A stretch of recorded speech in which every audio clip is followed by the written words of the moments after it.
Hello, dear all. Today I'd like to talk to you about the principles for revising vocabulary, not only vocabulary, also for revising grammar, grammatical structures, and actually any kind of knowledge that you try to internalize, to acquire.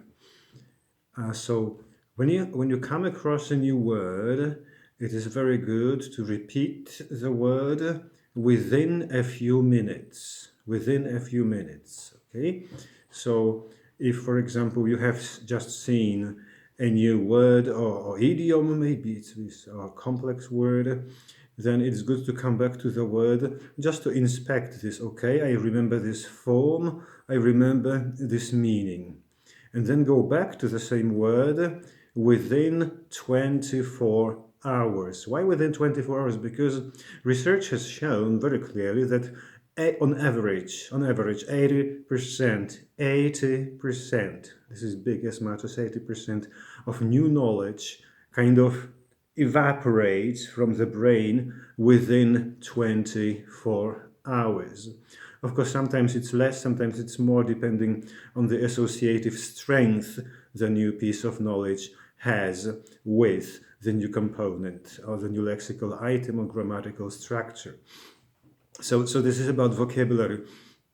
And what is important is that the revision within 24 hours is active. So it is not enough to just take the book, okay, I remember, yes, no. So that was maybe the first revision. So within a few minutes, you go back to this word and see, okay, I remember this word. And then on the same day, in the afternoon or in the evening, tomorrow morning, if you don't have classes, you go back to the word and try to make a sentence with this word. Don't rewrite the sentence with the context in which you saw it for the first time. Try to make a new sentence with the word to express a new meaning. Of course, if you have a teacher, it's good to have the sentence corrected. And if you have a pal, correct the sentence or have the sentence corrected by each other. But this is of less important if there were to be some minor grammatical mistake in the sentence, you will have it corrected in due time when you are learning the grammar. So much for vocabulary. And the next revision of the new vocabulary, I have been referring to this as just one word, but of course it pertains to a list of words. You have, for example, today you have introduced, or the teacher has introduced, or the book has introduced 12 new lexical items, 12 new words or words and expressions and idioms, and this refers to those. Why do I say 12? Because the research that has been carried out suggests that during one particular lesson, you should introduce between 8 and 12 new words, all lexical items. When I say lexical items, I mean either individual words or idioms or expressions. But this concerns new ones, so between 8 and 12. If you are more like a beginner, it is 8 through 9, and if you are more advanced, this is like through 11 and 12. So this is what research has clearly demonstrated, that this is efficacious learning.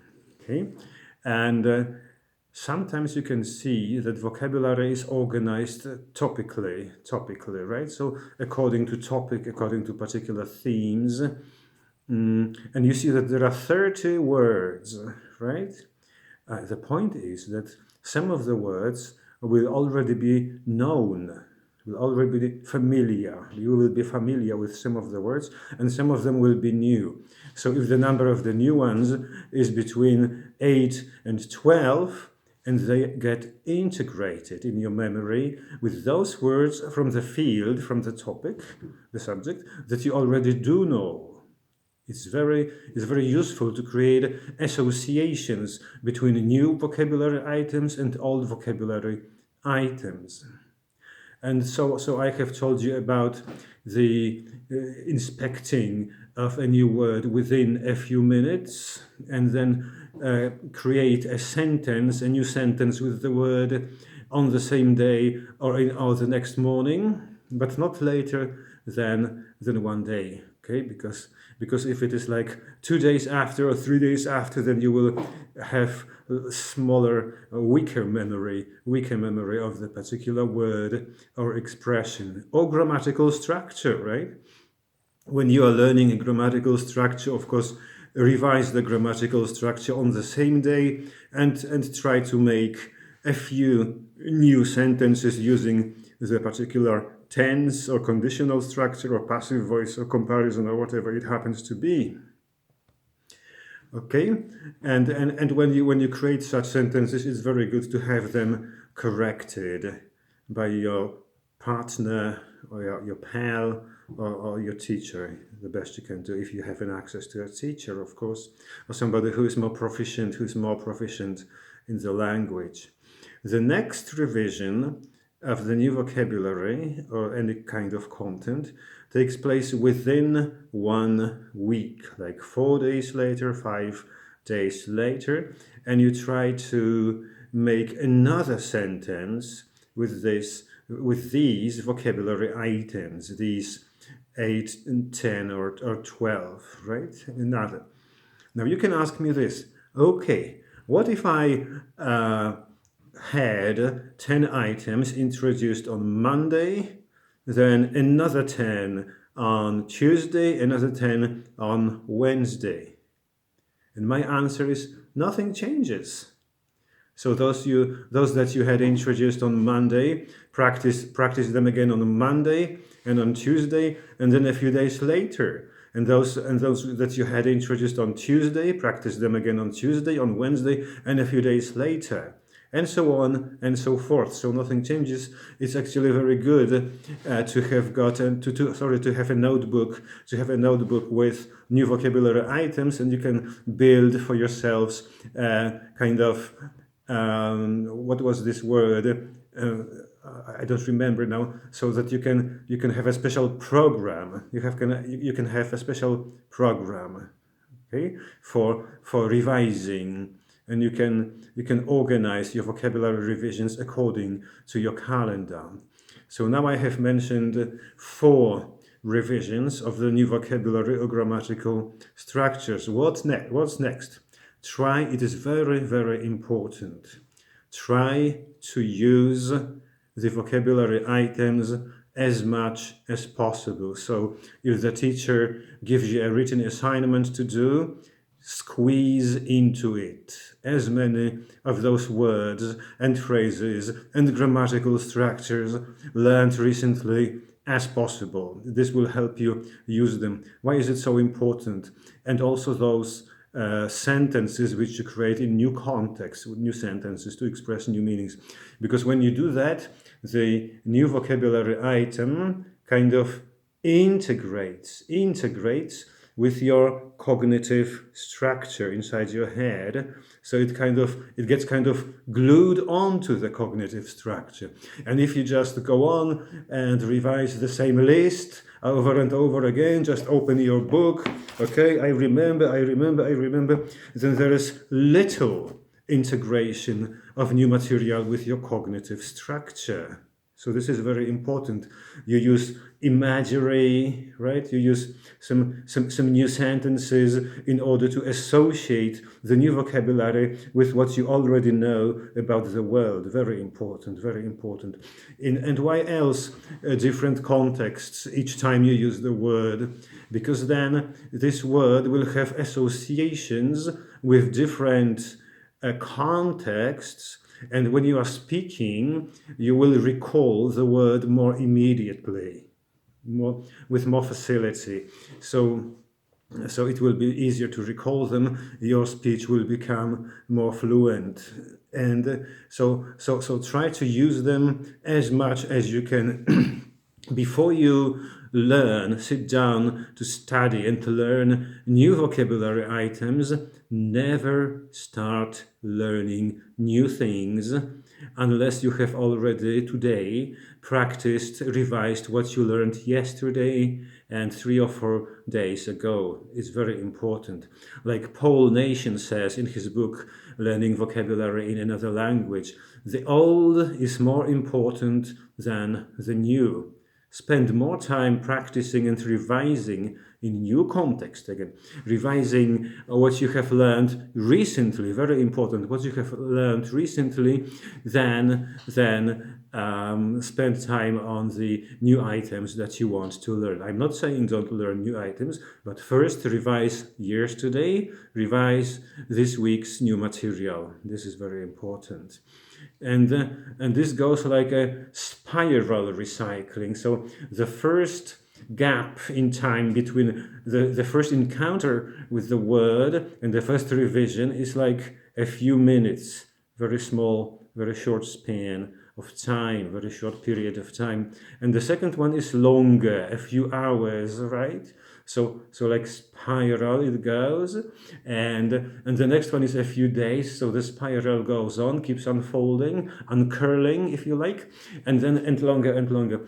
But it doesn't mean that you will have more time the further apart the encounters with the new word are, the words are, because you will use that time for the introduction of new vocabulary items, new grammatical structures. So you will have, that's why I stress the importance of having a notebook, a calendar, vocabulary calendar, if you like. Oh, I have just recalled the word algorithm.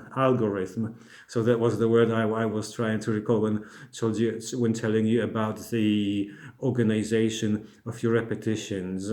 So squeeze in between and then a little bit further apart and further apart and further apart. So you should have a special algorithm. In fact, I used algorithm for revising vocabulary items when I was writing my books, like Daughter's Book and Eastern Treasure. So I recommend those books to those of you who are like intermediate in English or more beginners and would like to revise and learn more.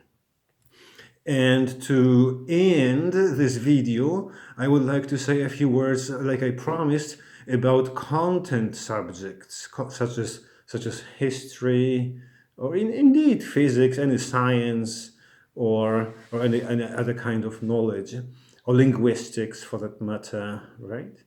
So when you are attending a lecture or a lesson at school, the teacher keeps going on and on about the new topic, and you take notes. You can't write down every sentence that the teacher says because he is speaking too fast for you to write down every word he says. So you will just take those scribbling down what you can manage, right? What you can manage to write within this short period of time as you try to follow the speedy speaking of the teacher or the lecturer if you are at a university. And it is very, very important. Now I'm talking about content subjects such as geography, history, literature, civilization, culture, linguistics, philosophy, whatever it happens, political sciences, economy, whatever it happens to be. So go back to your notes within 24 hours. Because if you go back to them within 24 hours, you will remember the meanings of those shortened sentences, of those abbreviated sentences that you put down in your notebook. You will still remember. And now your job is to interact with your notes in such a way that you organize your notes into nice, coherent text to read, so that even if somebody else took this text, they would understand that. If they took your notes, they wouldn't understand. And if they take the text, why is it important to organize your notes into nice, easily readable text? Because then again, the knowledge interacts with your mind and gets glued onto your mind. Okay, when you are doing this. And so this happens within 24 hours. You could have had those experiences where you go back to your notes after 1 week and you see, what was I writing? What was the meaning of this? Okay, I must call somebody to remind me. Yeah, because it happened after those 24 hours had elapsed. And then of course you had lost 80% of that new knowledge. So within 24 hours integrate your notes and you will benefit from this experience, and in fact you will save time. Can you afford to lose 80% of new knowledge and later learn everything from as if from scratch again? No, you can't. So this is recommendable. What do you do next? Then you look at the bibliography that the teacher gave, or you can Google things, no problem, about the same topic and read more. Very important, because then you will read it, the wording of the text will be different from that in your notebook, right? And you will underline or just highlight, if you have a technological possibility, important things which are repeated from your notes, so you will strengthen the knowledge, the memory of that particular unit of knowledge, and you will see some new things which are not present which are not included in your notes. Okay, so you will see this is like extension of my knowledge, but this will be meaningfully linked to the knowledge that you have already built. So building any knowledge consists in building bridges between what you already know and the new thing, right? There have to be meaningful links between them. If there are no links, try to create them, even in an artificial manner. It's very important. So content, right? And then before the exam or whatever it happens to be, your session, then sit down and study your notes again, and those things which you copied from the text that you read, and you should be fine in the exam. And this will be long-lasting knowledge, very useful if it happens to have the right content and easily retrievable from your memory and easily used. And then the last thing, I promised that would be the last, but just one more before I conclude. Try to use new language knowledge, vocabulary, like words and idioms and expressions, plus grammatical structures. Not only that, plus situational language, because you often learn language used in particular situations, like buying a ticket, renting a room, going to a garage with a punctured wheel in your car. So situational language is also very important. And this is different. Because situational language, you don't create many new sentences. You just can replace one word with another one to practice the structure for different possibilities, but don't create many new sentences with different structures, because situational language, which you teach, you have got particular expressions. So this will have to be practiced, revised, according to the syntactic patterns given by the particular materials, be it your course book, or be it your teacher, or be it whatever you happen to learn the situational language from. To summarize, revising should take place within a few minutes of new knowledge, and then within 24 hours, possibly on the same day, or like you did that today, so you do it tonight, or in next morning if you don't have classes or you don't go to work. Some people can revise at work, but don't tell anybody I told you about this. And then within a few days, and each time build a different sentence to express this meaning. Try to. It's very useful to make tests.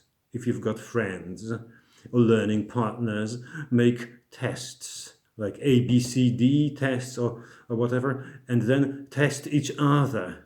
So when you test somebody, then you teach more than if you just revise. Testing or teaching somebody is the most effective way of learning. testing or teaching somebody is the most effective way of learning. So this is where I conclude today. So watch the video within 24 hours again. Thank you. Bye bye.